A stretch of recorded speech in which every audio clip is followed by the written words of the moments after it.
Hello, everyone. Welcome back to Small Stages, Big Sounds, the uberrock podcast. I'm joined today by an up-and-coming UK blues talent, Connor Selby, who's honed his reputation as one of the most soulful young guitarists and singers on the scene. Now, Connor's stepping into a new chapter with a fresh album and a big tour coming forward. He's known for blending heartfelt lyrics and soulful greats with his blues guitaring. So hopefully we'll have a chat about the album and his influences, and we'll take it from there. So, good morning, Connor. Good morning. Congratulations on the album. How would you describe the sound and themes this time around compared to your earlier album? I would say it's a continuation of the last album in a lot of ways. Musically, I cover some of the same ground. Obviously, there's a lot of blues influenced stuff, which is fundamental to what I do. And there's some more kind of jazzier flavors, not quite jazz, but sort of jazzier, I guess I would say. And some folkier things and singer-songwriter type stuff, which, I mean, I did kind of touch on that on the previous album, but I think I kind of took it a bit further. And, there's a couple of songs in the new one that are very sparse. It's just me, another guitar player, me and another singer. And that's kind of a new thing for me. Well, new in the sense of what people are hearing. I mean, as we'll probably talk about, those songs actually are quite old. I wrote them many, many years ago. And I've sort of been holding on to them for a long time, never really knowing what to do with them or when to release them. But I thought now's the right time, hence why they're on the record. But I think it's just a development of what I was doing before in a lot of ways. I think the songwriting is a lot more grown up, shall we say. I think I kind of touched on, I went deeper inside myself on a lot of the songs, I think. And, I kind of explored things about myself that I hadn't really in the past. Okay, Yes. listening to the album, it does feel really personal. And you say you wrote some of the songs a while ago, didn't know what to do with them. And you can tell from listening to it that there is that personal element in the way you've written and performed the songs. So, was there anything in particular that experienced your songwriting, or is it just something that happened at the time? Yeah, a bit of both, I guess. I mean, generally songs come to me not necessarily based on one specific event, but just a general feeling that kind of sticks around in my mind for a long time. And the only way to sort of get rid of it is to write a song about it.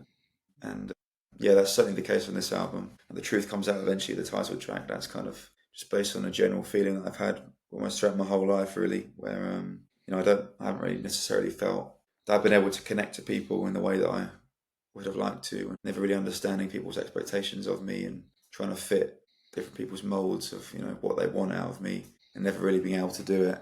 And I guess all the kind of heartbreak and grief that that's caused me in my life and all my different relationships, and just trying to exist in the world, I guess, and navigate the world.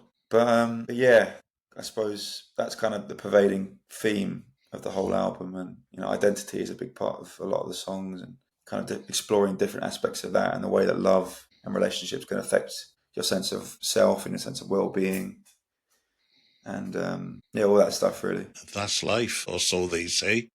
Yeah.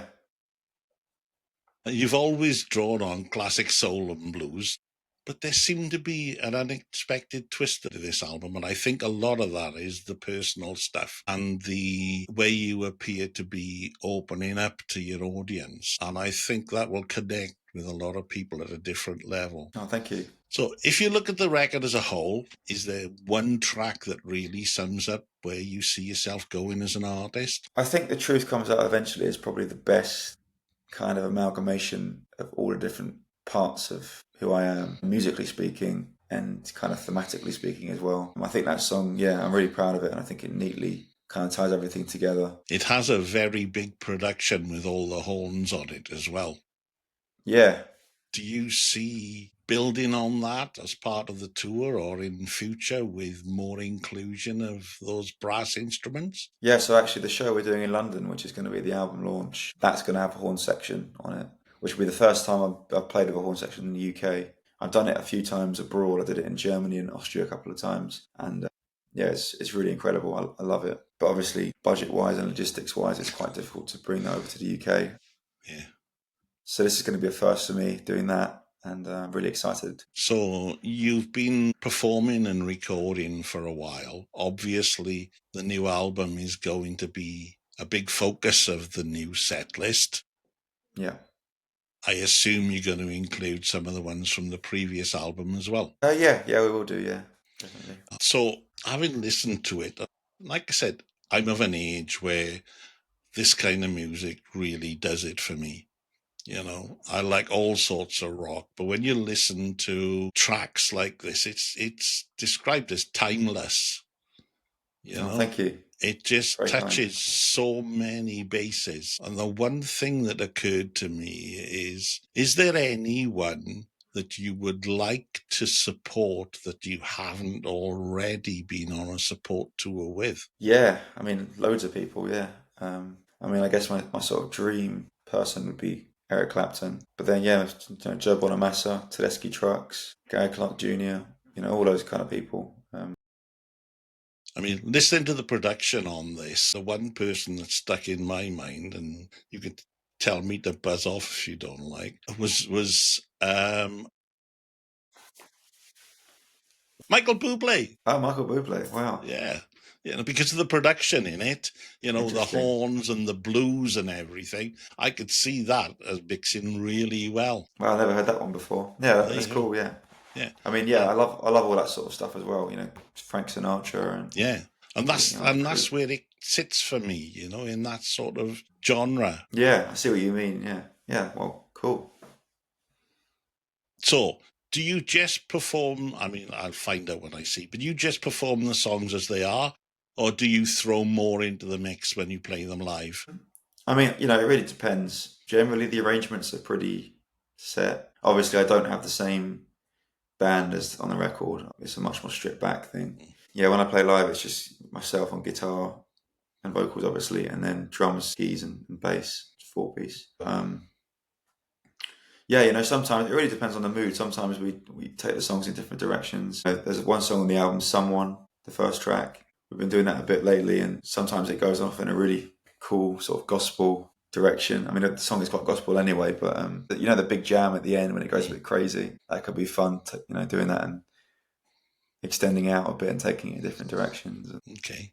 You say your album launch in London. Is there any other venue on the tour that you were really looking forward to playing in? I think I'm just looking forward to the whole thing, to be honest. I don't know if there's any one particular venue. I mean, there's a lot of places. I mean, in fact, I think all of the places but one I haven't been to before. So that's really exciting. And they're kind of territories that I haven't really played in before as well. So yeah, I'm looking forward to just getting out there and playing these songs for people. Hopefully I they'll mean, go well. like I said, I'm going to see you in Bristol at the Beacon, and the sound in that venue is incredible. They've just spent a lot of money doing it up. So I'm sure your music will come across absolutely superb there. Oh, So I'll brilliant. look forward to that, and I'm sure you'll enjoy it as well. So, not that you've got long to go back, but going back to the beginning, what artist first made you wanted to pick up a guitar and start singing the blues? Yeah, so Eric Clapton, I think he was the one who, yeah, really kind of got me started with the blues, I guess, and kind of, yeah, his guitar playing really affected me when I was younger, and it still does. And yeah, he kind of opened my world up to all the old blues guys as well. There was an album From the Cradle that he did in the '90s, where he did, all the kind of blues music that influenced him when he was younger, and that's how I found out about people like Otis Rush and Eddie Boyd and Lowell Fulson and Muddy Waters and all that great stuff. Yeah, and, I mean, I still think Clapton's probably my favorite guitar player. I know these days he's become quite a controversial figure. I think people are trying to kind of rewrite history a bit in terms of his legacy and downplay the impact that he has. But yeah, as far as I'm concerned, he's yeah, definitely my favourite guitar player. Okay. So, new artists are having increasing difficulty finding venues to play to get exposed when they start off. So, where was your first gig? Oh, good question. I think my first proper gig that I can really remember was at the Chinneries in Southend, supporting Chantel McGregor. And that was probably 2015, maybe 2016. I can't quite remember. Yeah, I'm pretty sure that was my first sort of proper gig. I did some stuff at my school, like playing at the school, summer concert and stuff. Yeah, so that would So, probably have been that one. is the venue still in existence? Because a lot are going to the wall. Chinneries is, yeah, I'm pretty sure it's still around. I think Chantel played it this year actually. Okay. I mean, I'm from South Wales, so I tend not to get out of South Wales very often. So you've had a huge variety of support slots, from Joanne Shaw Taylor, Beth Hart, which must have been incredible, and It even The was, Who, yeah, that's right. You said who you'd really like to support. Which one of the gigs that you've done did you feel most happy with? Interesting. I mean, it's hard to choose one. I mean, obviously the Who gig, when I did that, that was just a surreal experience, sort of an Alice in Wonderland type situation.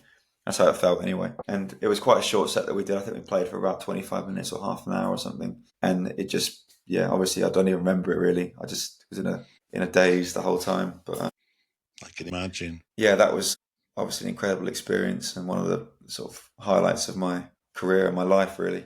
But then, all the tours were great. Opening for Beth Hart was amazing as well. She was incredible, needless to say. And the venues were, amazing, beautiful, huge halls and stuff. Yeah, Joanne Shaw Taylor as well. That was great. She's lovely and brilliant as well. And yeah, had a great experience with her. Robert Cray too.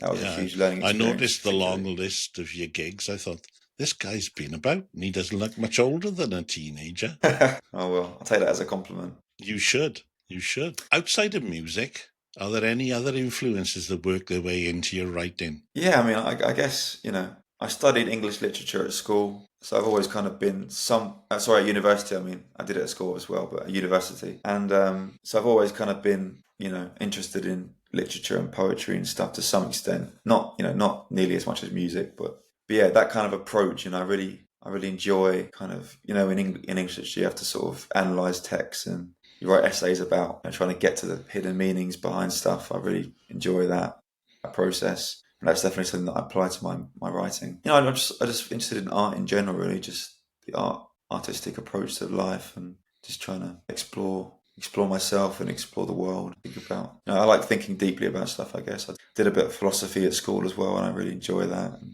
just trying to get to the core of things, I guess, and understand things.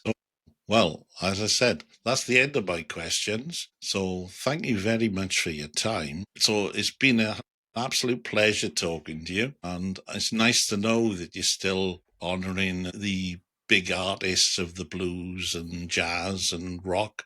So hopefully you'll continue to do that for a long time. And I have I to hope so say, too. your vocals are really different. You've got a nice grit to the Oh, vocal thank you. sound that you sing with, and a very good range. And like I said, I really enjoyed the album, and I have listened to it a few times. I'm not just saying that but I have listened to it a few times, and I'll add it to my playlist as well when it comes out. But thank you very much for your time. Good luck with the album launch. Good luck with the tour, and I'll see you in Bristol. Thanks a lot, David. It's been a pleasure. See you in Bristol. Looking forward to it.